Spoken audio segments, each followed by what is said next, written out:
तेरापंथ धर्म संघ की संगठन मूलक केंद्रीय संस्थाओं में से एक है तेरापंथ प्रोफेशनल फोरम, जो धर्म संघ में अपनी विशिष्ट पहचान बनाए हुए है। इस संस्था का आदर्श वाक्य है, हमारा संघ हमारा दायित्व। इसका विजन है स्वस्थ और आध्यात्मिक रूप से विकसित शिक्षित समाज का निर्माण करना। सन 2006 में आचार्य श्री महाप्रज्ञ का चातुर्मास भिवानी में था। डॉक्टर रजनीश मुनि ने डॉक्टर्स की एक डायरेक्टरी देखी जिसमें लगभग 200 डॉक्टर्स का विवरण था। अचानक उनके मस्तिष्क में एक बिजली सी कौंधी।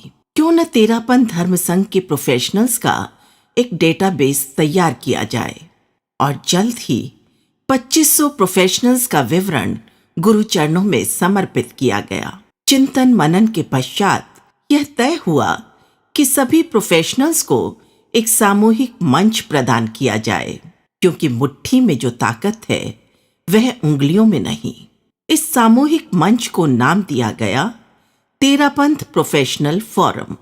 आचार्य श्री महाप्रज्ञ द्वारा सन 2008 में जयपुर में एक स्वतंत्र संस्था के रूप में टीपीएफ की आधारशिला रखी गई। अभी तो केवल प्रोफेशनल कहते हैं, मैं तो इसको कहूँगा ये विकास परिषद। बस ये हमारी विकास परिषद ऐसी बन जाए कि फिर हम लोगों को ज़्यादा कुछ सोचना नहीं पड़े। जो भी काम सामने आए तत्काल सूचना मिली, काम हो गया। बस ऐसी निश्चिंतता हमें भी हो जाए तो इस दिशा में बहुत गंभीरता से सब लोग चिंतन करें। ओम अर्थ।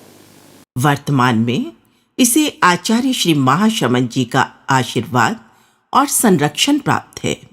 तेरापंथ प्रोफेशनल फोरम के माध्यम से उन रत्नों की मानो माला बन गई है, बन रही है। एक बौद्धिकता के रत्न इस माला में सन्निहित हैं। तो ऐसा एक सुंदर मंच बना है, एक बौद्धिकता की शक्ति वाला मंच है।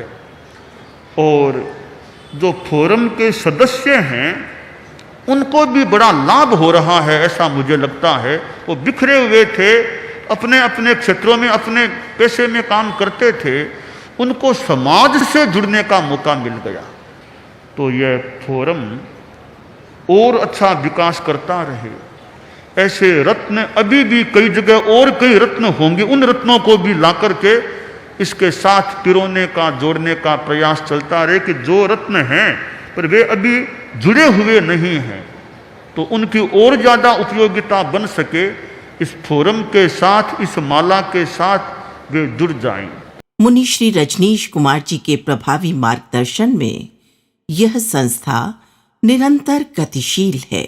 और तेरापंथ प्रोफेशनल फोरम की जो बात है, अगर मैं अतिशयोक्ति न करूं तो तेरापंथ प्रोफेशनल फोरम के निर्माण के महल में कोई नींव के पत्थर कोई हैं तो एक नींव का पत्थर मुनि रजनीश कुमार जी को कहा जा सकता है।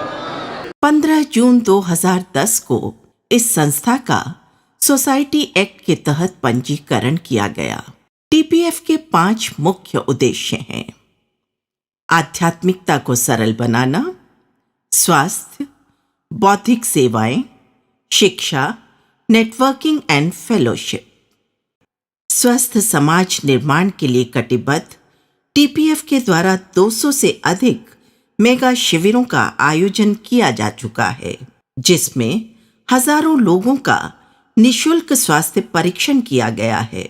पिछले 11 वर्षों में टीपीएफ द्वारा संचालित आचार्य तुलसी महाप्रज्ञ मोबाइल हॉस्पिटल द्वारा लगभग 1100 मेगा शिविर आयोजित किए गए। 2015 में नेपाल भूकंप त्रासदी के दौरान टीपीएफ नेपाल द्वारा डॉक्टर्स की टीम एवं एम्बुलेंस के माध्यम से चिकित्सा सेवाएं दी गईं, जिसकी सर्वत्र प्रशंसा हुई।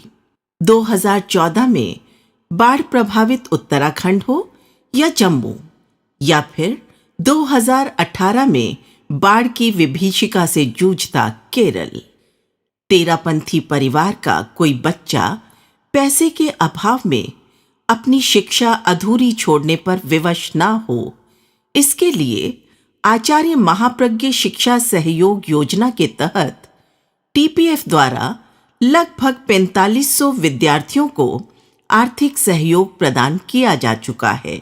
हर वर्ष टीपीएफ द्वारा देश भर में विद्यार्थियों को करियर काउंसलिंग प्रदान की जाती है। संस्था द्वारा दिल्ली, बीकानेर, कोलकाता और सूरत में आचार्य महाप्रज्ञ नॉलेज सेंटर का संचालन किया जा रहा है, जहां तेरापंथ के प्रतिभाशाली बच्चों को आईएएस की कोचिंग दी जाती है। सन 2015 से टीपीएफ द्वारा देश भर के मेधावी विद्यार्थियों को गुरु सन्निधि में सम्मानित कर धर्म संघ के साथ उनके जुड़ाव को पुष्ट किया जाता है। टीपीएफ की एक लोकप्रिय योजना है परामर्श, जिसमें टीपीएफ से जुड़े एक्सपर्ट प्रोफेशनल्स की टीम व्हाट्सएप के माध्यम से लोगों की मेडिकल, लीगल एवं अन्य समस्याओं का समाधान करती है। सभी प्रोफेशनल्स में आपसी जुड़ाव और प्रमोद भावना विकसित करने के लिए टीपीएफ द्वारा हर वर्ष कॉन्फ्रेंस का आयोजन किया जाता है। कोरोना महामारी के दौरान टीपीएफ के अनुभवी डॉक्टर्स की टीम ने ऑनलाइन मेडिकल कंसल्टेशन की सुविधा जन जन तक पहुंचाई। टीपीएफ की इन्हीं रचनात्मक गतिविधियों को देखते हुए शासन माता साध्वी प्रमुखा श्री कनक प्रभा जी ने कहा था, टीपीएफ का अर्थ है टर्निंग पॉइंट ऑफ फ्यूचर। और इधर ये तेरापंथ ये प्रोफेशनल फोरम है, इसमें पढ़े लिखे लोग होते हैं, तो इनमें भी ये बाइयां भी हैं, पुरुष भी हैं। अब ये पढ़े लिखे लोग हैं, इनको कंट्रोल में लेना बहुत बड़ी बात है। ये तो पढ़े लिखे मान लो बौद्धिक लोग हैं, धर्म कर्म की बातों पर अब जो संस्था बन गई है, जो जुड़े हुए हैं, अब वो कभी वो संबोध कार्यशाला क्या, वो कभी वो अब उनको सामायिक करना, वो किताब पढ़ना, वो करना, इन चीजों से भी जुड़ाव और सेवा भी देना एक संस्था हुई है। इन बौद्धिक लोगों को भी एक दौर में एक मैंने तो कहा रत्नों की माला एक ऐसे बौद्धिकों की माला यानी एक संगठन तैयार हुआ है। तो बौद्धिक व्यक्तियों की यह संस्था है, इसका भी बढ़िया उपयोग कैसे उनमें भी एक आध्यात्मिक चिंतन भी रहे और कैसे वे धार्मिक आध्यात्मिक सेवा में भी अपने दिमाग का, अपनी शक्ति का अच्छा उपयोग कर सकें। तो इस संदर्भ में यह तेरापंथ प्रोफेशनल फोरम है, इसका भी बढ़िया उपयोग होता रहे। इनकी भी संख्या और जहां जहां है उनको जोड़ करके सामायिक, कभी कभी सामायिक करना, त्याग प्रत्याख्यान करना, अच्छी धार्मिक अध्ययन करना और जो हो सके धार्मिक सेवा देना, इस दृष्टि से तेरापंथ प्रोफेशनल फोरम का भी उपयोग होना चाहिए। तो ये कई हमारे यहाँ ये संगठन मूलक हमारे संप्रदाय की संस्थाएं हैं।